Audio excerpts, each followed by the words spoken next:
Hello, I'm Joe Wren. Heavy spring rains in southern Indiana delayed planting for a majority of the region's corn farmers. Now, after a hot, dry summer, WTIU's Alex Roy visits one Columbus corn farm to check out this year's harvest. 5 months ago, farmer Trevor Glick was worried he wasn't going to get his crops in the ground. We usually like to plant early to mid-April, and we started mid-May. There was a three and a half day window we were able to plant, and then everything was finished 1st of June. So that was 30 to 40 days behind planting. For Glick, who farms 1,800 acres with his brother, the flooding problems quickly turned to drought problems. This summer was one of the driest on record.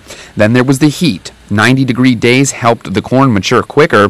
The upside of that is Glick is now ahead of schedule on harvesting, but the downside, the quality of the corn has suffered. If we would have had good pollination, this would have been extended as long as the other one and filled with kernels. And that means less corn. According to a report the USDA released Tuesday, in 2010, 4% of the state's corn was considered to be in very poor condition.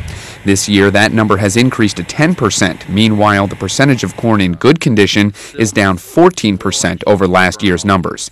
Indiana Farm Bureau Director of Industry Relations Bob Cherry says those numbers are estimates and vary drastically from one part of the state to another. This year, we haven't had the rain during the summer, late summer months, most part. Now, however, throughout the state, there are spots where they got rain, so yields are all over the place. Cherry estimates Indiana farms have lost 5 to 10 bushels of corn per acre because of the weather. The Glicks, who also grow soybeans and wheat, say those crops have fared better. Farm insurance and early season yield estimates have helped protect their revenues.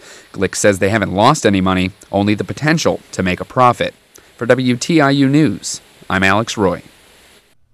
And rallies across Indiana Tuesday will urge politicians to address the state's infrastructure funding needs as a means to create jobs.